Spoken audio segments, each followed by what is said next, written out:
Good morning and welcome again to your National Museum of American History. Here at the National Museum, we preserve and share a collection of national treasures on behalf of the American people, and indeed the world, to demonstrate the power of American history to help us make sense of this very complicated present and shape a more humane future. Today, we are connecting with more than 200 years of American philanthropy through a very special program that explores the historic connections between the Smithsonian, Eliza Hamilton, Graham Windham, a New York City-based nonprofit that serves children and families. Eliza Hamilton, Isabella Graham, and other pioneering women founded what is now Graham Windham. Women were new to organized philanthropy in the early years of our republic, yet they created institutions that have endured and prospered. Present-day philanthropists, including the cast and crew of Hamilton, an American musical, and the staff and board of Graham Windham, are still building on groundbreaking work established by Eliza Hamilton and her colleagues. Through our philanthropy initiative, we are bringing historical perspectives to contemporary philanthropy, informing today's conversations on the meaning and power of philanthropy.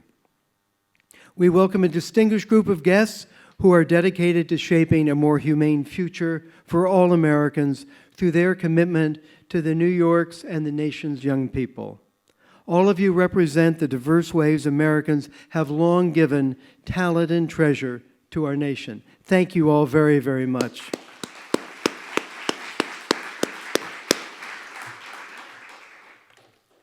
We are so appreciative of Lin-Manuel and Luis Miranda's work supporting American history, including talks here at the National Museum and their powerful support for Puerto Rico.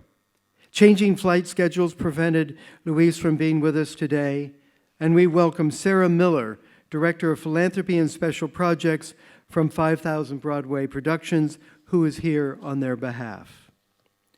We have also discovered fascinating connections between the Smithsonian and Graham Windham dating back to our earliest days as a nation. Dr. Benjamin Rush, a signer of the Declaration of Independence and one of the most prominent philanthropists of his day, was a supporter of Graham's forward-looking school for young women.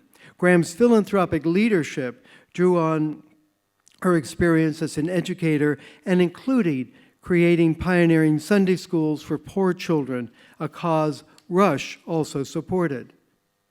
A generation later, Benjamin Rush's son, Richard, former ambassador to the Court of St. James, returned to Britain on behalf of the American people to secure our benefactor, James Smithson's, bequest.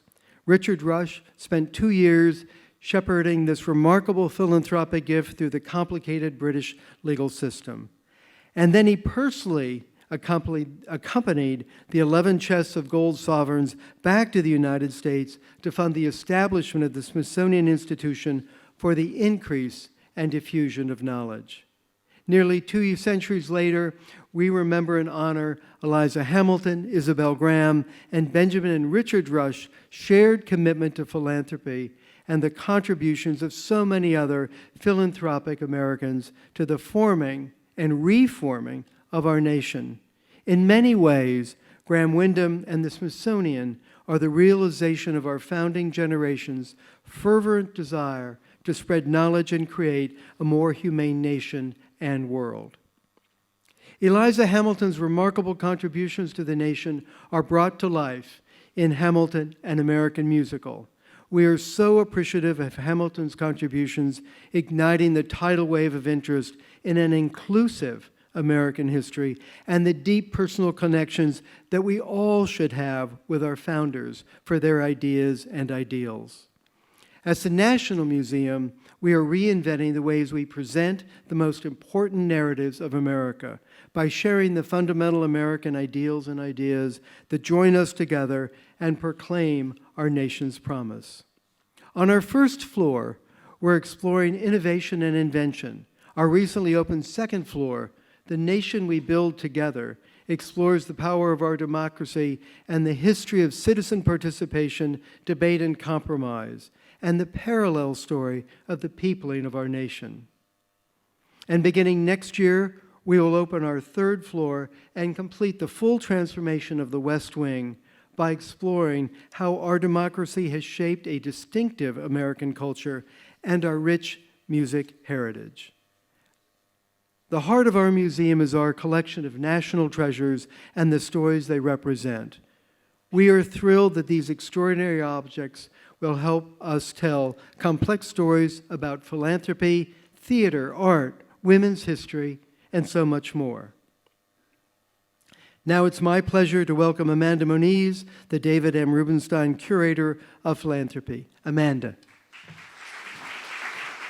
On the museum floor over the weekend, we asked visitors if they consider themselves philanthropists and what philanthropy means to them. We know that people don't always relate to the word philanthropy, since nowadays it often refers to large monetary gifts. In Eliza Hamilton's day, though, it meant love of mankind and referred to a sentiment that could motivate action on behalf of people in need. Eliza was motivated to act and to lead. A generation before she helped found the Orphan Asylum Society of the City of New York, however, she would not have been able to play that role, no matter how motivated she was. Women in British North America had long been charitable to neighbors and kin, but their role in organized benevolence was extremely limited. That changed in the 1790s. Associational activity burgeoned in the years after the American Revolution, and women began to found and run organizations. One of the earliest charities led by women was the parent of the Orphan Asylum Society, the Society for the Relief of Poor Widows with Small Children, and it did exactly what its name says. The Widows' Society, as it was more often known, was established in 1797. In 1805, the year after her husband died, Eliza became a trustee. As they worked, the Widow Society leaders found that when the widows they served died, their children often wound up in the almshouse. The mission of the Widows Society didn't encompass aiding orphans, so in 1806, Eliza and her fellow leaders established a new institution targeting children's distinct needs. In these early years of women's organizational activity, women faced criticism from some corporators for stepping outside appropriate female roles with their public leadership. Nonetheless, they wrote constitutions and had their groups incorporated legally. They raised money and attracted public funds at a time when married women couldn't typically control their own property. They innovated in welfare policy, and they responded to public criticism. Through their philanthropy, they helped to form and reform their communities and the nation. Eliza was at the forefront of these developments, serving as a trustee of the Orphan Asylum Society for 43 years. She stepped down in 1848, and she lived her last years here in Washington, not far from where we are today. Even after she was gone, though, her presence remained. In the late 1800s, portraits of the four key founders hung in the trustees' meeting room, reminding Eliza's successors of the values and identity of the organization she and her colleagues had founded when women's public leadership and charities focusing on children's welfare were both new. We are so very honored to receive this treasured portrait as a foundational object in the Philanthropy collection. Philanthropy is a new collecting area for the museum, and I've been thinking a lot about what kind of objects will help us to explore the many ways that Americans have given their time, talent, and treasure, and thereby helped to shape our history like Eliza did. Art, including portraiture, has long been used to inspire philanthropy. Now, this compelling portrait will inspire our millions of visitors to reflect on the long history of American philanthropy and women's formative role in it, along with so much more. Now it's my absolute pleasure to introduce and to thank Georgia Wall, the chairman of Graham Windham's board of directors. So please join me in welcoming Georgia as I invite her to sign the deed of gifts and say a few words.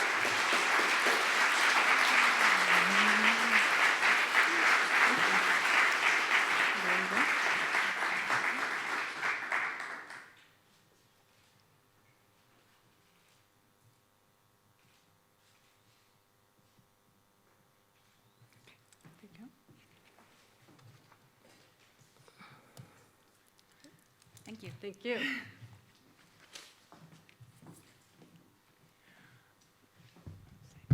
Good morning. On behalf of the entire Graham Windham organization, I would like to thank John Gray, Amanda Moniz, Ryan Lintelman, and Melinda Machado for welcoming us here today to celebrate our founder, Eliza Hamilton. Eliza certainly was a woman ahead of her time. At Graham Windham, we like to call her America's first great female philanthropist. During the period of her marriage to Alexander Hamilton, she bore witness to the tremendous power of the human spirit and to the extraordinary things that can happen when the human spirit is nourished and supported. The lessons she learned from her husband's life experiences went on to guide Eliza for the rest of her life. Her husband, Alexander, as we know, was born a bastard on the island of Nevis, was orphaned at an early age, and came to New York City as a poor immigrant with only the clothes on his back. Yet his keen intellect and exceptional potential were recognized and supported by a few people early on, and as we know, this poor, orphaned immigrant became one of America's greatest founding fathers and left an enduring and important mark on American history and on the democratic institutions that have guided this great nation for over 2 centuries. Eliza was widowed in 1804 at a relatively young age and went on to live another 50 years after Alexander Hamilton's death at the hands of Aaron Burr. This was a time of great social upheaval in New York City as thousands of immigrants poured into the city with hopes of new lives and new opportunities.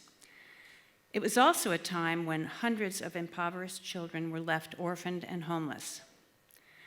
As a way of bearing homage to her husband and to all that he had accomplished, notwithstanding his very difficult start in life, Eliza founded what she then named the first orphans' asylum of the city of New York in 1806. And although she was virtually penniless at the time, with several children of her own to support, she vowed never to turn a child away from her doors as long as there was a penny in her coffers. And she did just that for the remainder of her lifetime. In this way, she protected and nourished the lives and futures of hundreds of young orphans, little Alexanders, she called them, whom she hoped would have the same dreams and the same opportunities as her husband had. Today, due to Eliza's vision and inspiration, her orphanage, now named Graham Windham Services to Families and Children, is the largest private, non-sectarian child welfare agency in the United States, serving over 4,000 of New York City's most vulnerable young children and adults and adolescents each year as they make their journeys out of poverty and into productive lives and futures.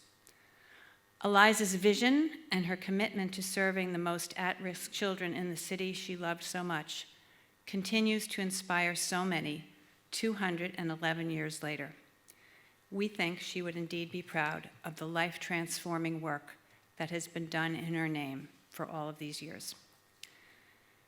We thank Lin-Manuel Miranda for recognizing Eliza's great contribution to our country and for celebrating her legacy in the musical Hamilton.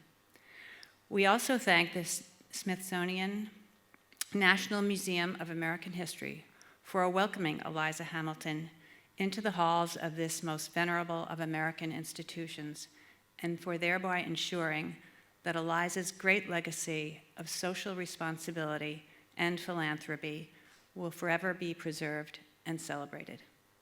Thank you so much. If I were only thinking Graham Windham today, this would be a red letter day, but I have more gratitude to express. Now, if you're a historian of early American philanthropy, it's not every day that a blockbuster musical spotlights the topic you study.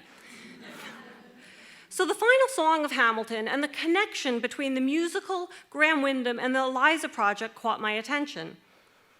Taken together, it's a story about an enduring and evolving institution, the relationship between past, present, and future, and the role of the arts in philanthropy.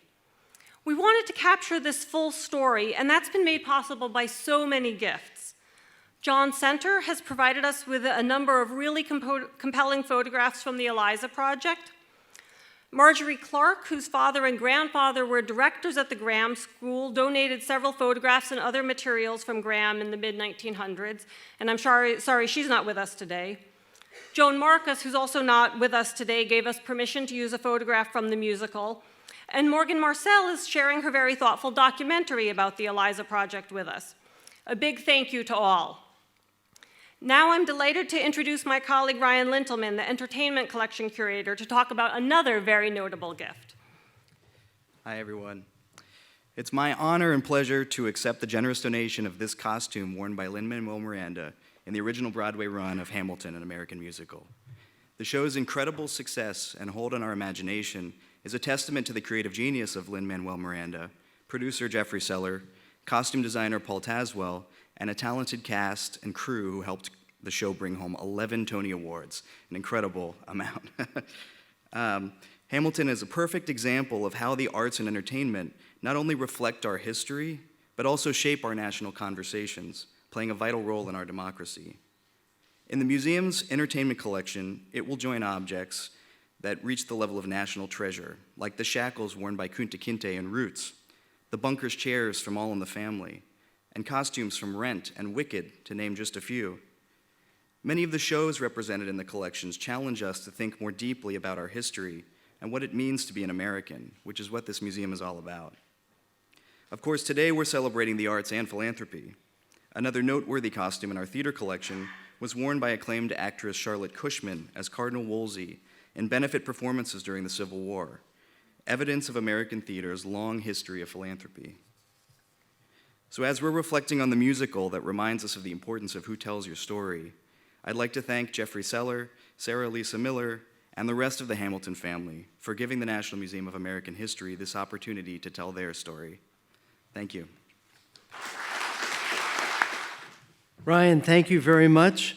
Georgia, thank you for your thoughtful remarks, and thank you for your gift to the nation. In a few moments, we're excited to premiere Morgan Marcel's fantastic new documentary on the important and deeply moving contributions of the Eliza Project.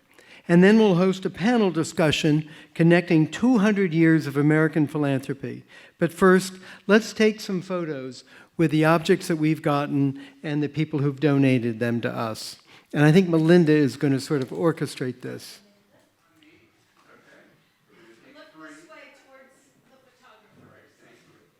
Thank you very much. Georgia, thank you for your thoughtful remarks, and thank you for your gift to the nation. In a few moments, we're excited to premiere Morgan Marcel's fantastic new documentary on the important and deeply moving contributions of the Eliza Project. And then we'll host a panel discussion connecting 200 years of American philanthropy. But first, let's take some photos with the objects that we've gotten and the people who've donated them to us. And I think Melinda is going to sort of orchestrate this.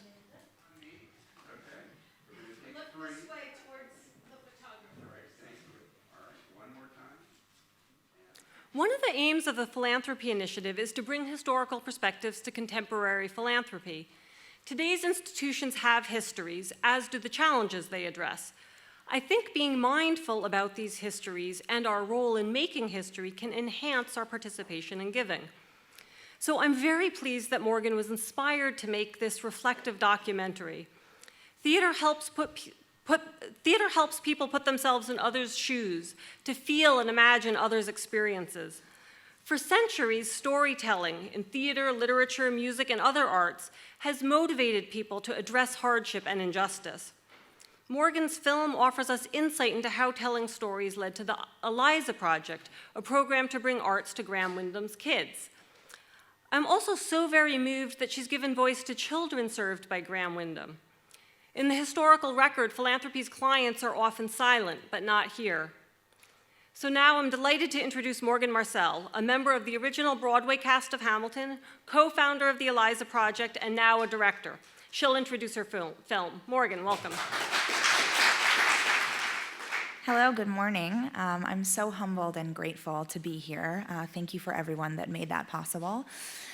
So when the Smithsonian called me as a co-founder of the Eliza Project to give them an item for donation, I kind of thought on it. We have t-shirts, we have some letters, but I thought the most meaningful thing would be to show the journey of these children that we work with.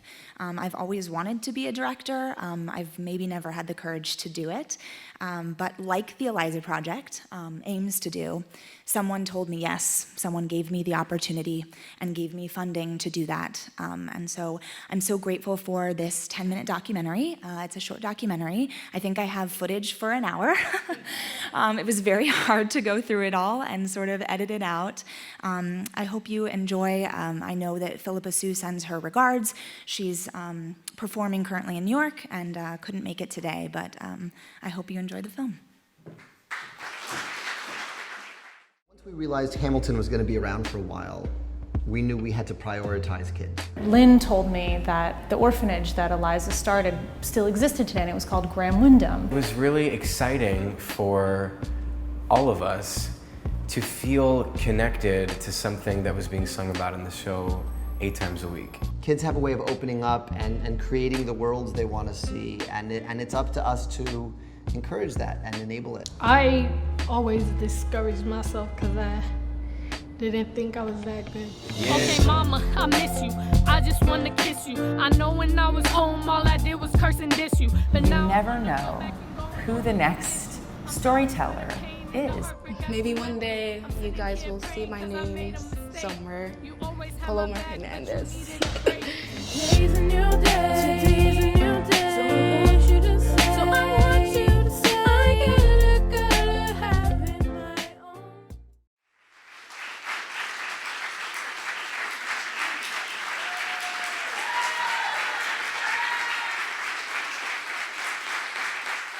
Morgan, thank you so much. You really brought it to life. Thank you. And it's now my pleasure to introduce our panelists today, who will explore 2 centuries of American philanthropy from Eliza Hamilton to the Eliza Project. And if you could come on up on stage, Jess Danhauser, President and CEO of Graham Windham, Thomas Haynes, visiting professor of Rockefeller University, Graham Windham board member and resident of the Graham School as a child, Morgan, actress, member of the original Hamilton cast, co-founder of the Eliza Project, and filmmaker and director, and panel moderator Amanda Moniz, our David M. Rubenstein Curator of Philanthropy. Would you all please come up?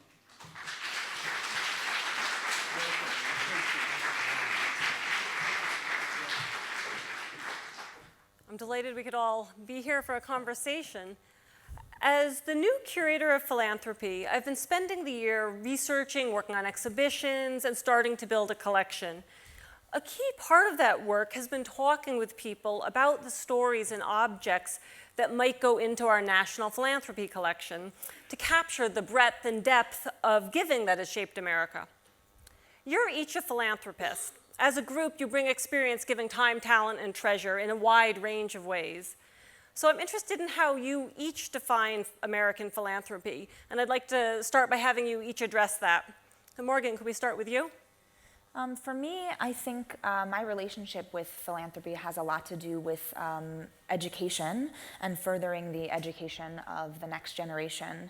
I think a lot of meaningful teachers and community members did that for me, and I sort of think it's an obligation for me to give back to those youths that maybe need it the most. Yeah, I think philanthropy, for me, primarily means community. And for our kids to know that there are thousands of supporters out there that care about them is different than there being sort of silent folks. Our kids know who Georgia is, they know who Morgan is, and that matters. That matters to kids who question whether there's enough people out there that really want to hear their story. And so I think there are many ways to try to pull off the things that we try to pull off, but the best way to do it is through community and through people who are willing together to step up and be philanthropists. Tom, what does philanthropy mean to you? Well, it means that one can actually encourage people especially in fundraising or other kinds of activities, to direct their money toward inspiration for young people. I think that's about the best thing that one could do as a wealthy person or even as a little child. I think that working with young people and getting them to see the world differently and raise their level is exactly what Eliza was doing. She was at the top as she came, or as her family came to America from Holland. And what they did was set up many things that inspired young people, but most of all, she took them right into her home. She was clearly the first, together with Isabella Graham, the first foster parents that took kids into their home and raised their level of thinking about the world, because she did. So today we're connecting 200 years of American philanthropy through our focus on Eliza Hamilton and the institution she created and the legacies it's nurtured. I'd like to ask each of you about aspects of your experience with what started as the Orphan Asylum Society. So Jess, let me start with you. About 120 years after Eliza Hamilton and her colleagues founded your organization, which was originally called the Orphan Asylum Society, it became known as the Graham School, and then in 1977 it merged with Windham Childcare, and it's now known as Graham Windham. So along with the name change, the organization's approach has evolved. Could you talk about Graham Windham's approach to child welfare today? Sure. So first and foremost, we take our mission literally word for word. And our mission is to make sure that our children have the foundation for success in life. And we think that has two parts. One is family, that every one of our children deserves a loving family surrounding them for the rest of their life. And the second is that they're prepared, and then they have the opportunity to use that preparation to do well in the world. Over 211 years, how we do that has evolved, but when we try to think about where we're taking the organization, we do go back to our early days. An example of this is in foster care, there's been loads of progress across the country in making sure children get adopted, that children can go home safely. And we've made foster care this temporary idea for a very short time. But lost in that, we fear, has been humanity and community. So that we've set it up so that when kids gain on one end, they lose on another. And so what we're doing today at Graham Windham is trying to create community around our kids that endures wherever they go. We coach our kids until they're 25 to make sure they are launched into a career. We know adolescence does not end at 18. In many states, kids age out of foster care. It's 21 in New York State, but we still know that our kids need that enduring support and that community.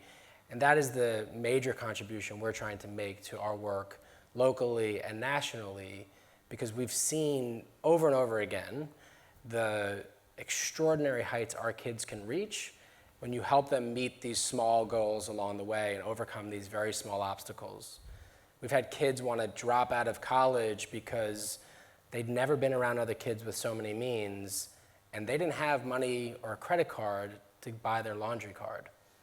Now we buy the laundry card, and we know, with the help of everyone who supports Graham Windham, these small things that government can't do, but really plugged in nonprofits can do with deep relationships with our kids. So we're trying to hold those two pieces of our mission as tightly as we can and support our kids all the way through. Tana, you were a student at the Graham School, so I wonder if you could tell us about your experience there as a child, starting with when you arrived. When I arrived at Graham School, I was approaching my 4th birthday. My mother was in a mental hospital. My father had deserted my mother when I was 2.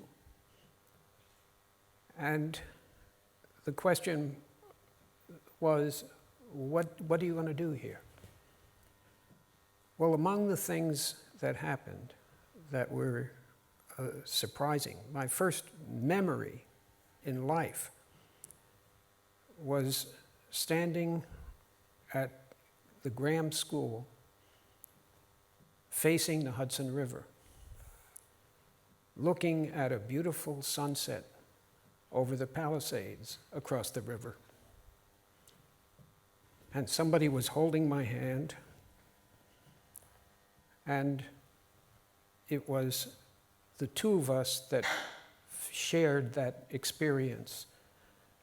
And the question I want to first answer to you is, where was this? It turns out that if you're in Manhattan on Broadway and you go up Broadway, the first thing you hit is the Bronx. And after that comes Yonkers. And after Yonkers, right after it, along Broadway and the Hudson, is Hastings. And that's where Graham is. And it had lovely lawns, 10 cottages for kids. 3 of them were girls' cottages, and the others were boys' cottages. The ages of the kids were 7 or 8 up to 20. And they had a house mother who took care of the assigning of deportments to each kid. Deportment's how you behave that week. And that experience sort of kept you in line. And if you were really terrific, you could go to the movies on Saturday night with Chaplin, the Marx Brothers, all of that fun. But if your deportment was too low, you didn't make it. And if it was really good as you got older, you could then go into Yonkers and elsewhere and go see Disney and the other things that were coming out in those days. But that's just a portion of it. The house mother had a husband. The husband at that time could have been the carpenter for the whole place, could have been the electrician. In my cottage, it was the plumber. And as you aged, you spent a semester out of your elementary school and high school working with one of these tradesmen intimately for a whole semester. And you learned a lot. But the thing that really left us is that this was really the kind of experience that this Eliza and Elizabeth and Bethune, and then we had them all around us because the names of the cottages were those original members of the board.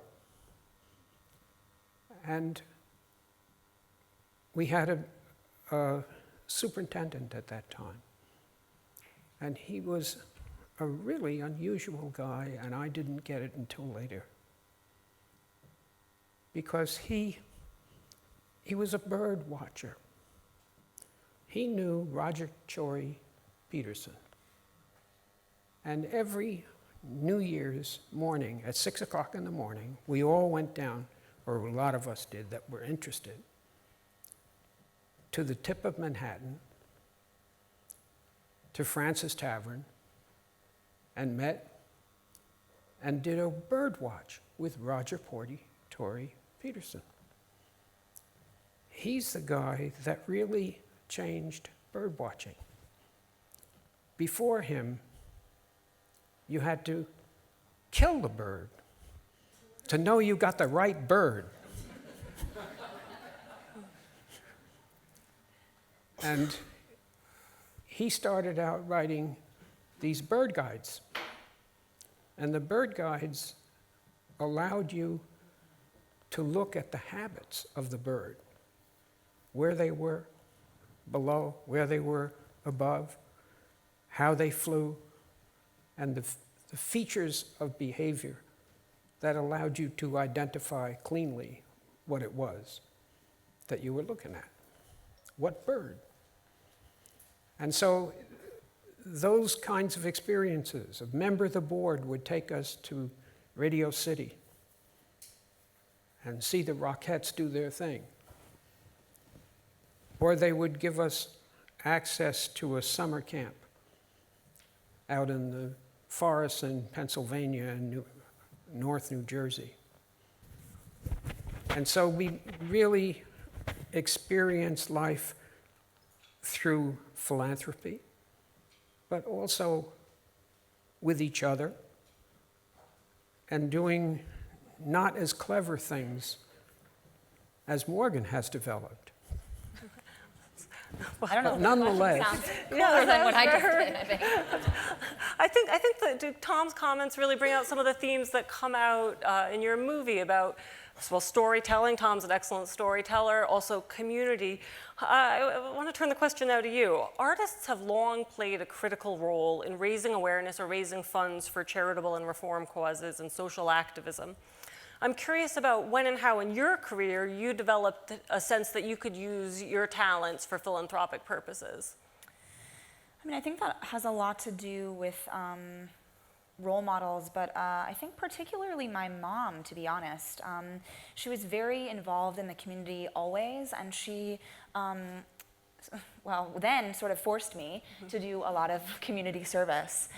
So we were constantly volunteering as a family, and my dad just is sort of this like bohemian surfer man that is so selfless, and like almost to his detriment. He will just drop everything to give to anyone really, but particularly his family. And so I think taking those sort of childhood memories and understanding that they gave me their knowledge and that shaped me as a human, and then going into art, I was exposed to so many different kinds of people and people with opposing opinions and similar opinions, and it helped me create all of the things that I believe in and I stand for. And so I think I just was aware of that in general as I was growing up. And so I, we did an oral history yesterday, and I told you some of these things, but that I always said, well, when I'm famous, successful, rich, like whatever that is, then I'll give back. Then I will create an organization to help. But like the when never really comes to fruition fully. Like you don't know when that time is. And so I was just encouraged by so many people, and I said, I think now is the time. I have a platform that I can jump off of, and I'm going to use that to the best of my ability. No, it's not, a film, and I'm not in movie theaters, and it's not like I walk around and get recognized, but it's just enough awareness to draw the focus back to the next generation. And so I thought it was a great opportunity. Could I ask you, you shared something with me yesterday that was really powerful about what you realized about failure. Could you share it with the audience? Sure. I'm just such a perfectionist. Like it's really, it's so terrible, honestly. But it gets me to places on time, and I'm prepared for things, and thanks, Mom. But I was definitely afraid of failure, and so afraid of failure. Sorry, and I didn't apply to film school, for instance, because I had not created a short film or anything in high school, and I had no materials, and I was like, well, then I can't do it. I should do something else. And I've told myself that so many times, unfortunately, that this time I didn't. I said, you have to be willing to fail.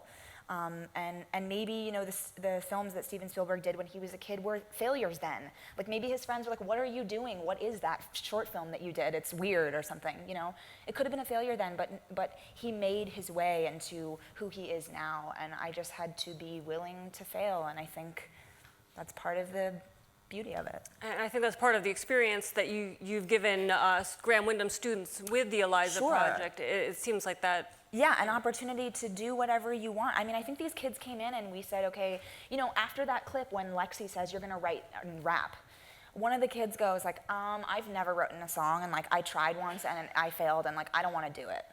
And I included that in the original edit, and I wish that it was still there now, but like 10 minutes is 10 minutes, you know? And she said, that's okay, we're here to help, you know? And she said, I'm scared too when I write my music and I'm in the studio. Like, it's gonna be a group experience. And I think they didn't, every time we came into this new Eliza project, they didn't really understand that the point was to fail. The point was to go through a process. And Philippa created this like creative time that was an hour and a half long with no direction. Like I was like, so do we need a prompt or a 15 minutes we do this? And she said, no, that's the whole point, is they just sit in a room and do whatever they want. And so I think that was, you know, that gave the kids an opportunity. Jess, I want to turn back to you. One thing that keeps coming up is that people have been inspired by Eliza Hamilton and her co-founders. Can you talk more? You mentioned this briefly. Can you talk more about how they inspire you or how they inform your approach? Sure. I think there's two things in particular. The first is what Georgia mentioned in her remarks, that they were committed no matter what, whether there was a penny in the coffers. And Eliza was not afraid of failing. She would ask anybody and everybody for money. And she was turned down over and over again and went out and made this her cause that she really had to work for. I think it can sound like, you know, two centuries later, like it was easy for them, but they were really struggling to get this organization off the ground. And we fail as an organization all the time. We actually look at each one of our outcomes very seriously and sit with our board and hold ourselves accountable, because this work is hard. And we want to look honestly at that. But seeing her fail and keep going until she started something remarkable is extraordinary. The second is, when they took a child into their doors, they never thought about that child leaving or being somebody else's responsibility. And our human services system has gone way too far in the direction of silos, where kids get services from this organization for this and something else for this, and parents get shuttled around. And we're saying, no, this is our child. They're a Graham kid. They're always a Graham kid. They become a Graham alumni. Even if they're 84, we still have Tom's behavioral record, so if you want to he didn't always get to go to see Chaplin. But the commitment that this was going to be an enduring institution is something that has really become a deep part of who I am in this work. And I know Georgia and the board, we understand not only are we running an organization for kids and families today, but we have a responsibility to make sure that everything we build can sustain, because it's mission critical for our kids. They will come back to us 5 years later and say, I'm ready to take advantage of that opportunity. Can you help me? Tom, you and I have talked a little bit about your thoughts on foster care. So building on what Jess was talking about, could you share your thoughts with us about foster care?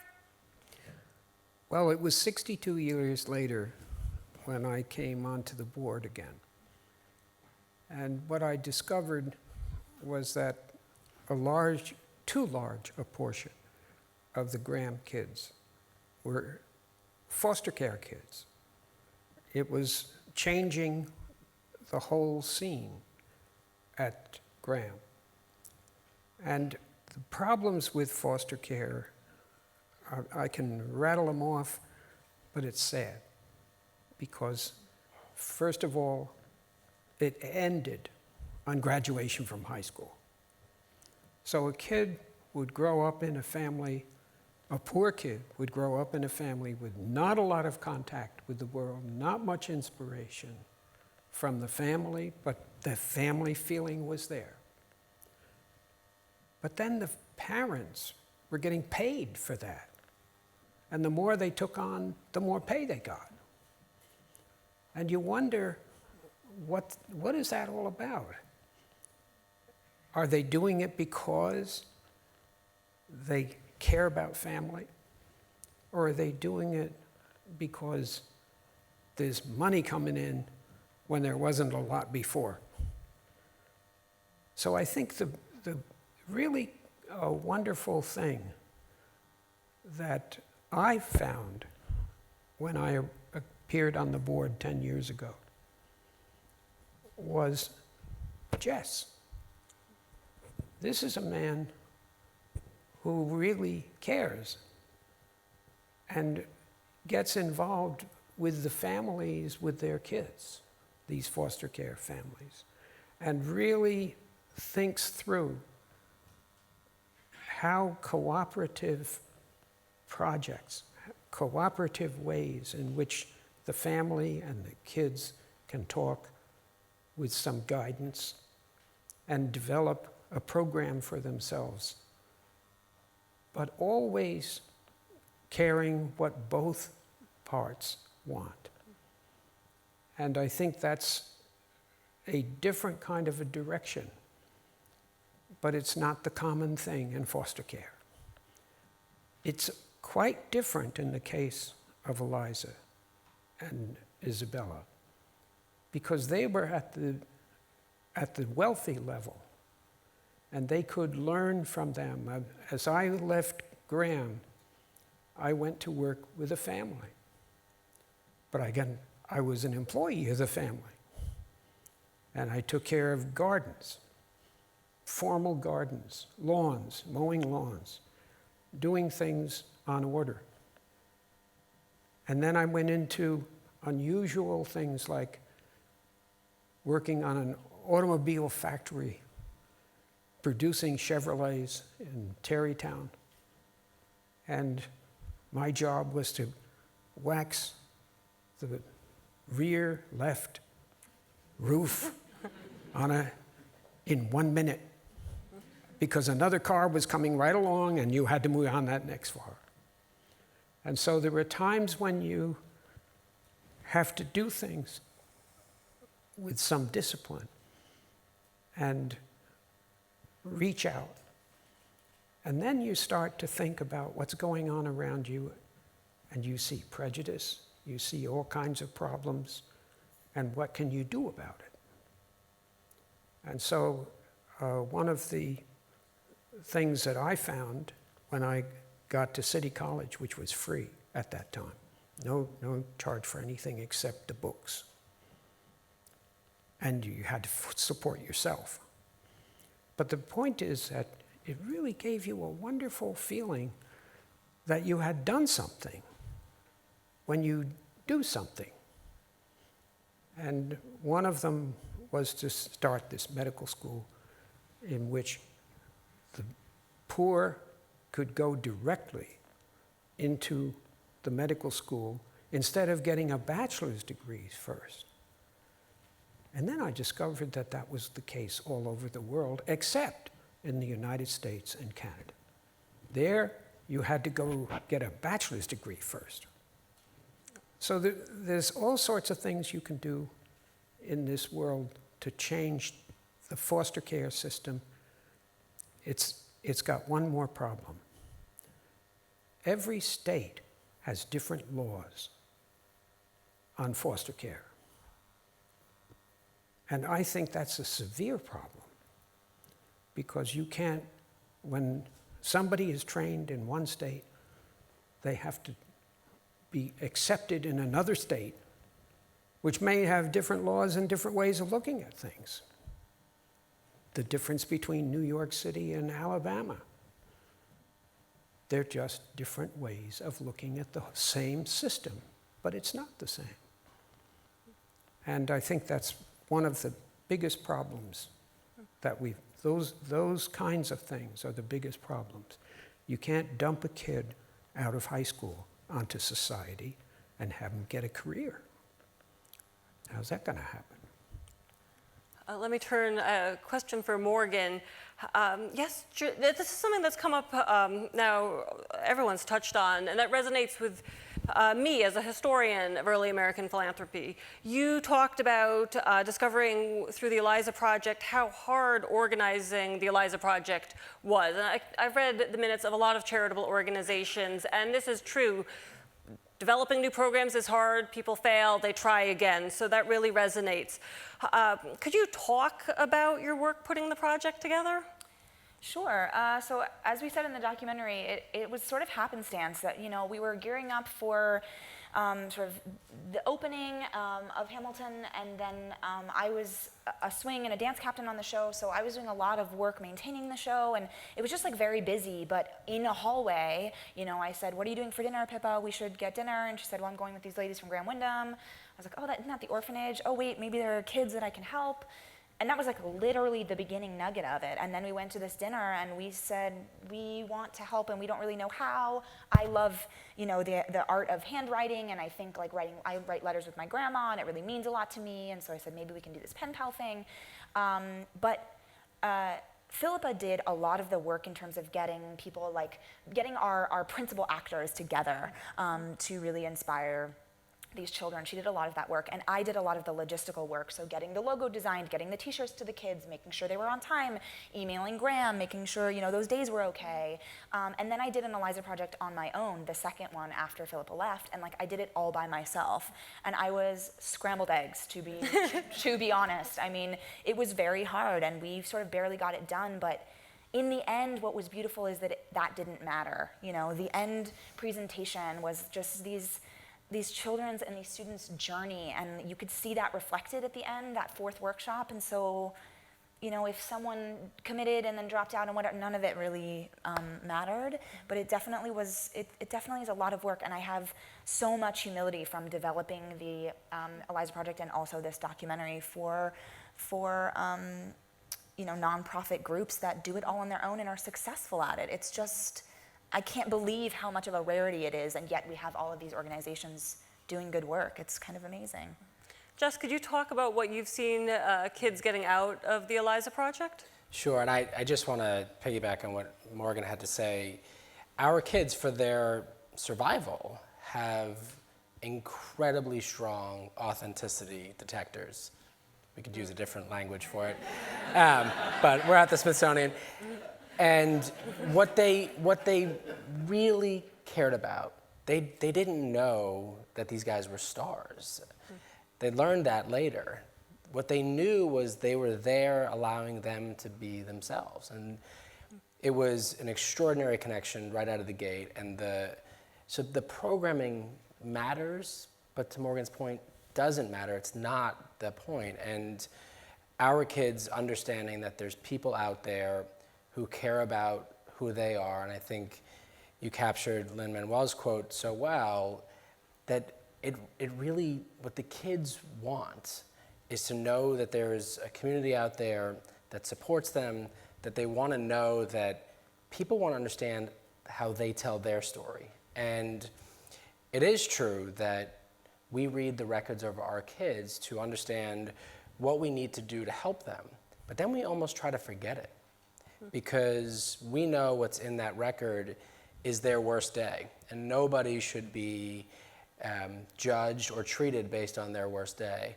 And so it's deeply important to our kids to have the experience of a community that just says, we're here to celebrate, we're here to learn, we're here to fail, and they provide that over and over again. It's been extraordinary.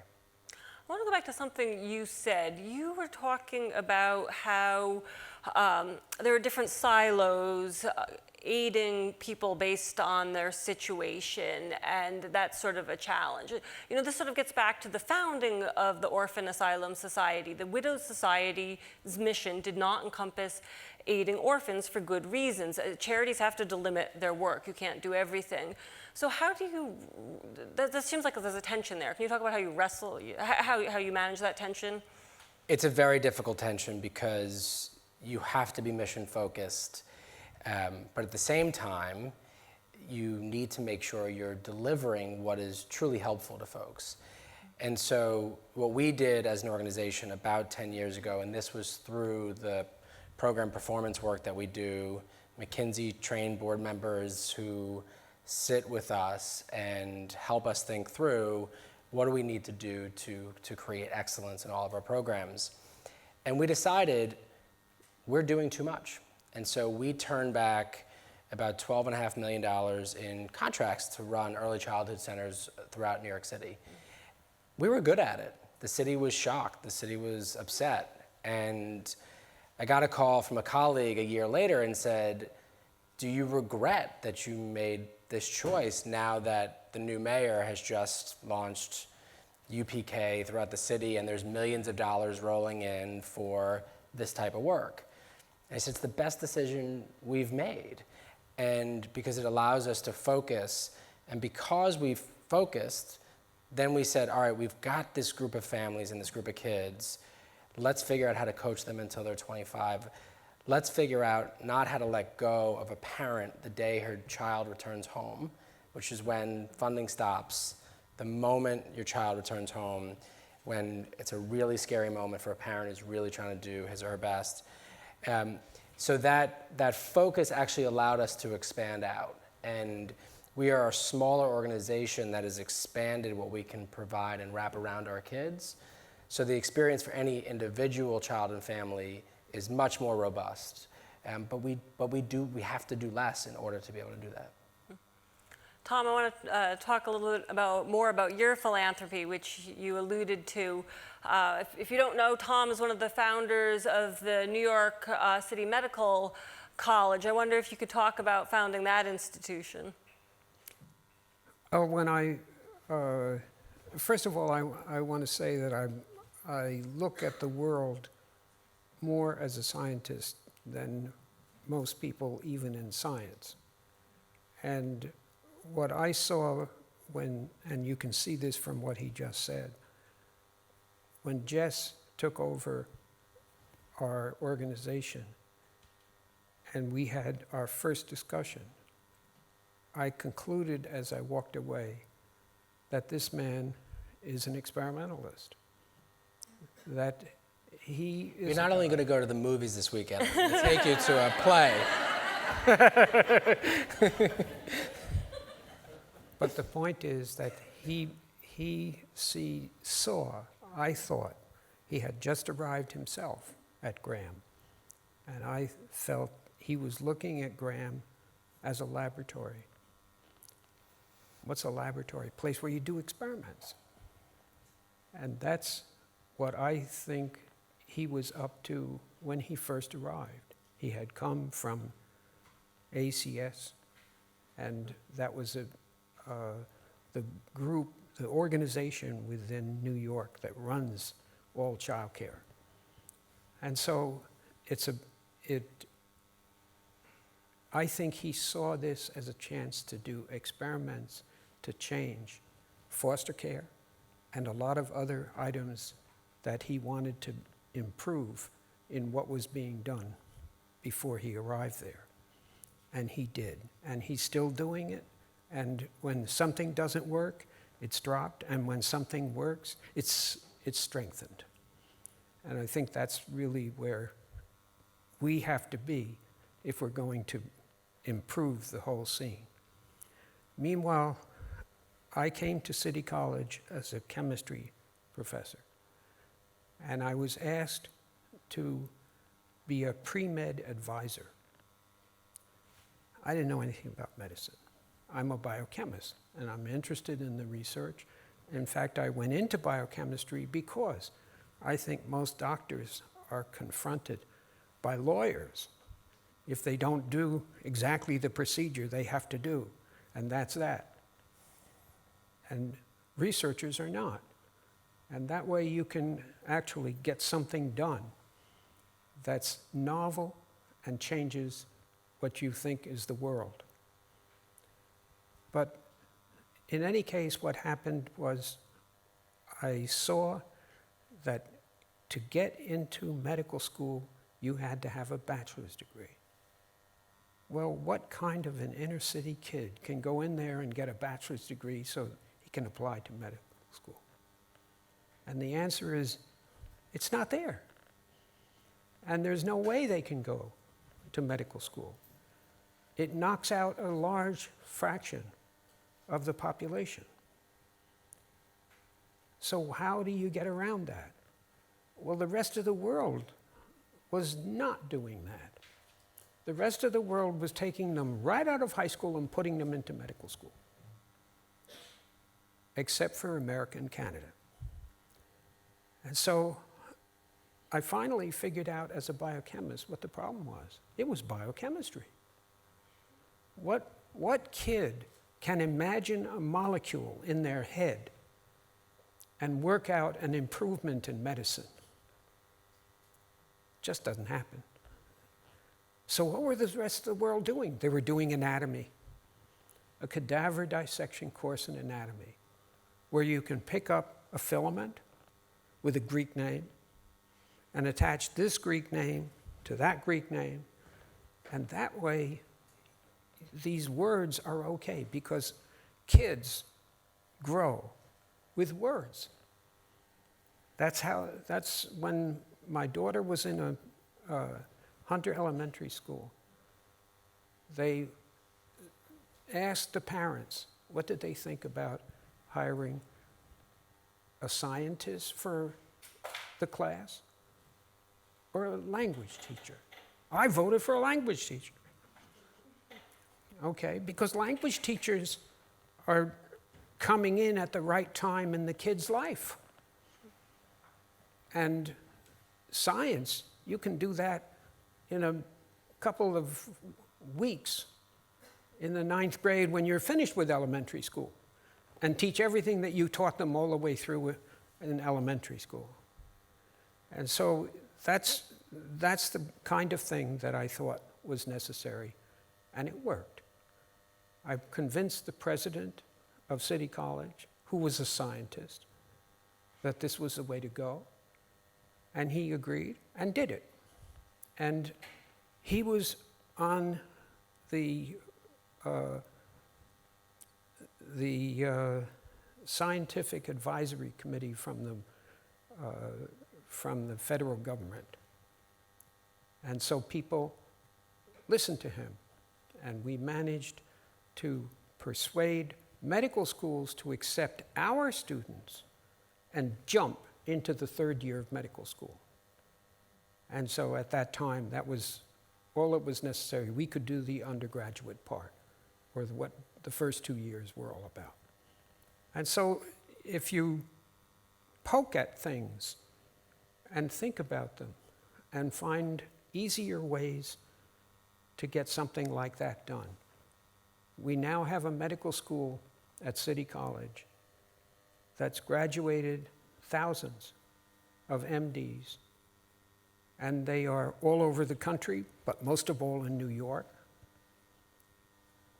And they're all functioning.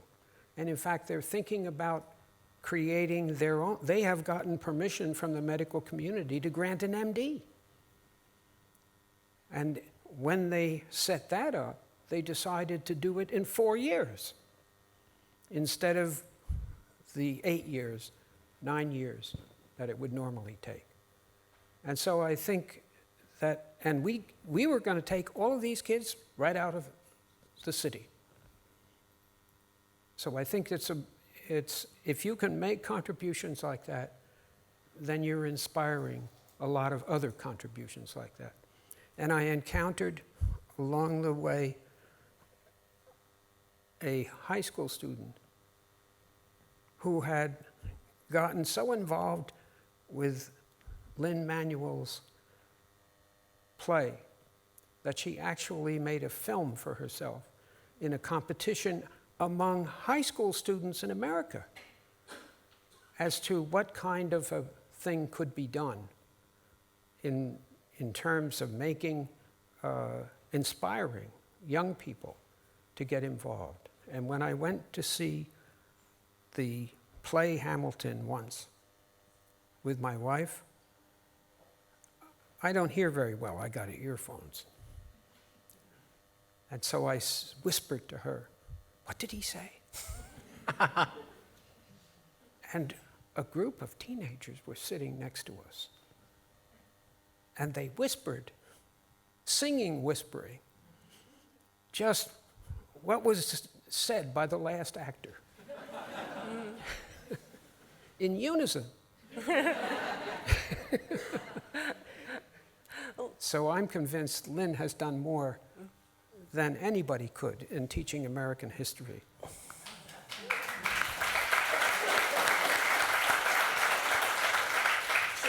So that's a good segue to something I wanted to ask you about. And one thing we're exploring here, we're exploring the evolution of an institution over time, but also the ecosystem it's a part of.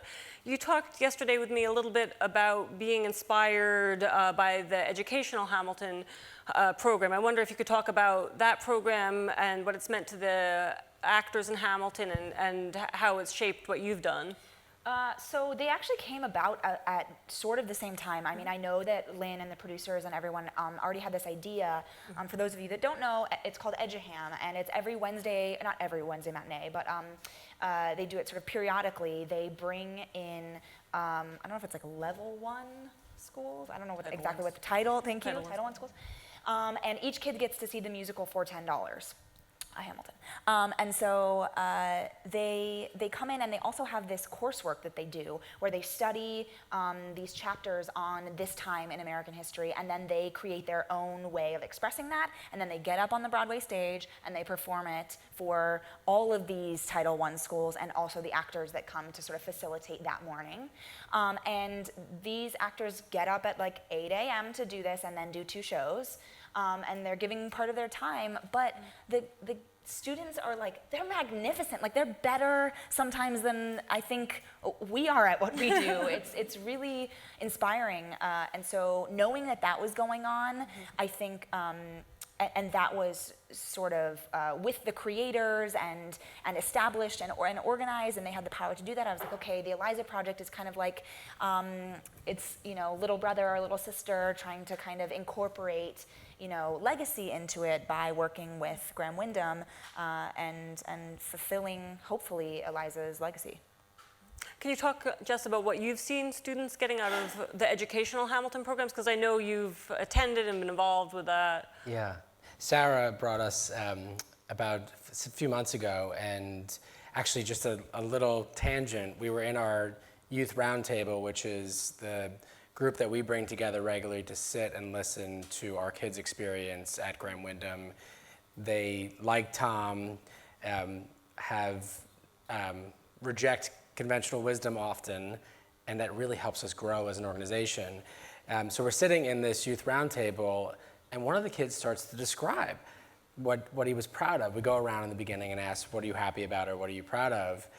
And he said, I don't know if you guys have heard of Hamilton the Musical. He wasn't a kid that was in Eliza Project.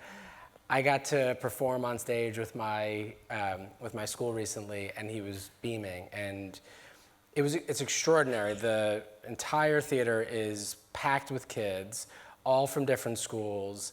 It is like the greatest competition between schools, but really healthy. Everyone's screaming, and then the kids get up there, and they perform in ways that are so honest and incorporate their experience with our country and tell their story in a way that I think is extremely powerful. And Lynn had the quote about clinical psychology, which I'll reference again. Our kids' power over their own narrative, and having them take time to think about what that narrative is in an affirming way.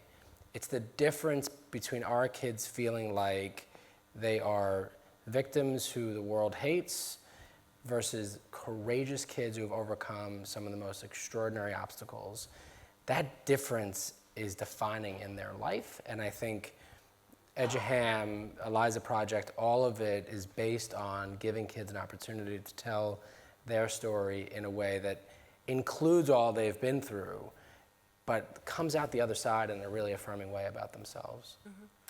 I wonder if you could talk more about these round tables. You know, one thing that's always struck me when you read the records of a charitable organization is that charitable organizations are shaped by the people they serve more than may be obvious if you just read the statements they make, where it sounds like the leaders are very much directing it. Well, there's much more interaction between the leaders of an organization and the people they're serving that shapes that shapes the institution and how it operates.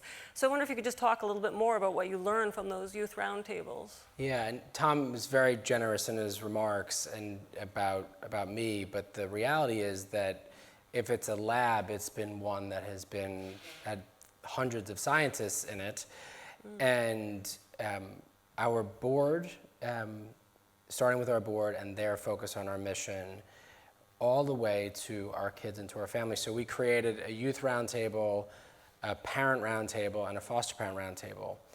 And this is 4 or 5 years ago, and in the beginning, the parent roundtable has grown the most. There was one parent who came to the first parent roundtable. And so the 10 of us sat around and just listened. And she was willing to share her story with us that night. And at the very end, she said, the thing I think I'm trying to tell you is I need someone who is just for me. Not someone who's just a case manager who's going to go into court or observe the visit with her child. Or she said, I need a life coach. She now works for us. She does this life coaching with parents in our preventive services program. And she is an extraordinary connection hunter. Just did a study on our parent work. And what they found was these family coaches that parents immediately connected with them and trusted them. And so we've been trying to find ways to listen in everything that we do. We try something, and sometimes the way we reject it is because our kids or family said, that doesn't work. My predecessor used to have this, in one of his last writings, he was a prolific, beautiful writer that he sent to the organization. He included this cartoon, and I forget exactly who it is, but there is a guy leaning over, hanging off a cliff, and there's someone right here trying to help him. And he says, help, help. And the guy begins to sort of open up a clinical psychology session. And the guy screams, other help, other help. And that's the point, that if we can provide what we want to, but if it doesn't make sense for the help that is needed in a child or a parent's life at that moment, it's not going to work. And so listening is an extraordinarily important part of the work. And it can be painful listening, to hear how people have been treated by our systems and how they've never had the experience of shared power. A lot of it has been extremely painful, and but really, really worth it, and has pushed us in the direction that we've gone. I beg to differ with Jeff about one thing, and that is that when the person at the top is ready and willing to listen to anybody, including the kids, including the board, including the families, that really is what makes for the growth of the whole organization. And I think that that's really what's been happening. And it's been happening for the last 10 years. It's an opportune time for Smithsonian philanthropy, I'll say that. I'm curious, actually, about that. Since you've been a resident at a philanthropic institution and you've founded a philanthropic institution, you're on the board, how do you think that we can bring historical perspectives to contemporary philanthropy? Maybe Tom first, and everyone can speak to that and to close out our program.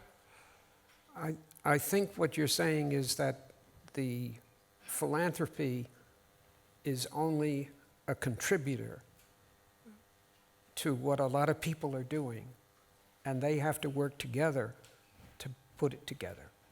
And I think that's what is happening to Graham. I think that Graham and I don't want to exclude the chairman of the board, because that's where that cooperation of these two people have really put a different lid on Graham. And it certainly has changed from when I arrived on the board, because it wasn't that way before. Last couple thoughts. I don't think we've created anything new.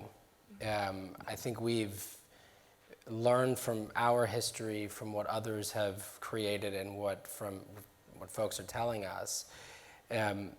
We've taken a new spin on it. We've made the commitment in moments that really matter because we've figured out where to put it. But in our field, there's a huge focus on social entrepreneurship and a huge focus on that I applaud. And I think we need to go in the direction, just like we need to grow new technologies. But history reminds us that there's very little that's new out there. And if you apply the principles that we've learned, that when communities are healthy, people thrive, that's not new. But to apply that to a nonprofit organization and say we're not only a corporate entity, we're a community, and we have to treat each other like that, it does change our outcomes and where we're headed. Unfortunately, I think we're out of time. So I didn't have anything to say. Well, we have your beautiful movie to consider. So thank you all for helping us to connect the evolution of American philanthropy through the lens of Eliza Hamilton today. This has really been a fabulous conversation. Would everyone join me in thanking our panelists?